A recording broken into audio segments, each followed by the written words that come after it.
माँ काली का सौम्य रूप है देवी भद्रकाली। ज्येष्ठ मास के कृष्ण पक्ष की अपरा एकादशी को भद्रकाली जयंती मनाई जाती है। भद्रकाली जयंती इस वर्ष 23 मई को पड़ रही है। भद्रकाली माँ काली का सौम्य रूप है।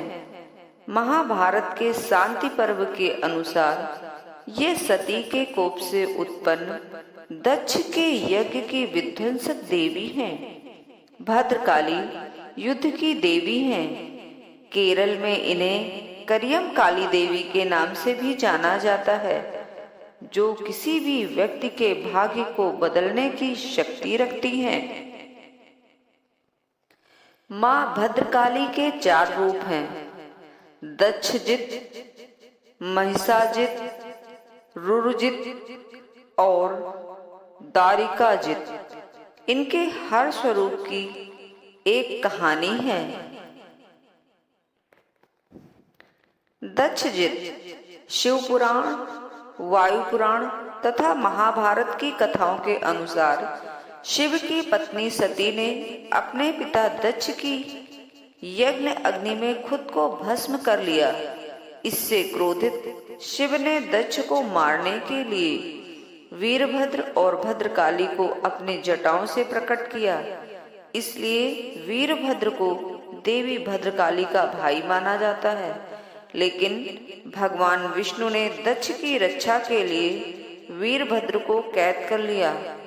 भद्रकाली ने वीरभद्र को भगवान विष्णु से मुक्त करवाया और दक्ष को मारने में उनकी मदद की, जिससे उनका नाम दक्षजित पड़ा। महिषाजित कालिका पुराण में वर्णन है कि त्रेता युग में भद्रकाली महिषासुर का वध करने के लिए प्रकट हुई थी। महिषासुर भी 3 हुए। भद्रकाली ने जिसका वध किया वह दूसरा महिषासुर था। तीसरे महिषासुर ने जानना चाहा कि उसकी मृत्यु कैसे होगी, तो उसे गौर वर्ण भद्रकाली के दर्शन हुए, जो पूर्व जन्म में क्षीर सागर से प्रकट हुई थी।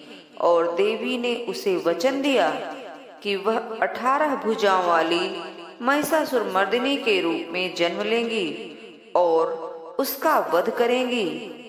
देवी का यह रूप महिषाजित है। रुरुजित वराह पुराण के अनुसार जब देवी रौद्री पार्वती का एक रूप नीली पर्वत की तलहटी में ध्यान कर रही थी, उन्होंने राक्षस रुरु के अत्याचार से पीड़ित देवताओं की दयनीय दशा देखी, तो उनके क्रोध की चिंगारी से भद्रकाली का जन्म हुआ। रुरु का वध करने के कारण उन्हें रुरुजित नाम मिला। द्वारिकाजित केरल में देवी की पूजा ज्यादातर दारिकाजित के रूप में की जाती है, जिसका अर्थ है दारिका का वध करने वाली। मार्कंडेय पुराण के अनुसार दारिका असुर ने शक्ति के मद में चूर होकर तीनों लोकों के निवासियों को परेशान करना शुरू कर दिया। दारिका के बुरे कर्मों के बारे में सुनकर शिव ने अपनी तीसरी आंख खोली और उससे भद्रकाली को प्रकट किया। इसलिए देवी को शिव की पुत्री भी कहा जाता है। भद्रकाली ने दारिका को मारने के लिए एक बेताल को अपनी सवारी बनाया और उसका वध किया। हालांकि दारिका का वध करने पर भी उनका गुस्सा शांत नहीं हुआ। इसलिए देवताओं ने शिव से उन्हें शांत करने के लिए कहा। भगवान शिव शिशु रूप में उनके रास्ते में लेट गए। इससे काली की मात्र प्रकृति जागृत हो गई और वह शांत होकर उस स्थान पर बस गई।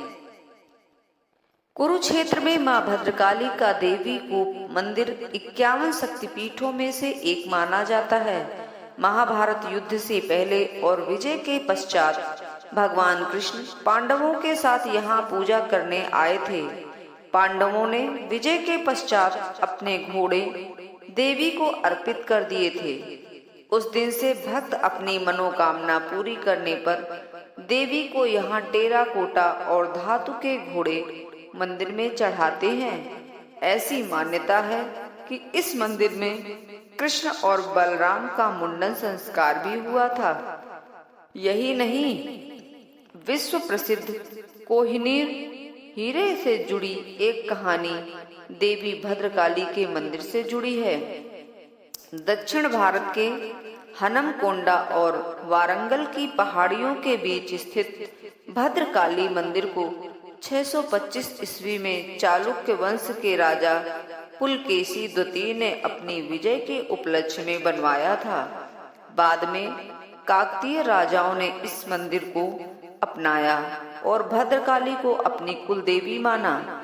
ऐतिहासिक तथ्य के अनुसार काकतीय राजाओं ने ही कोहिनूर हीरे को देवी भद्रकाली की बाईं आंख में जड़वाया था, जिसे बाद में अलाउद्दीन खिलजी लूट कर ले गया था।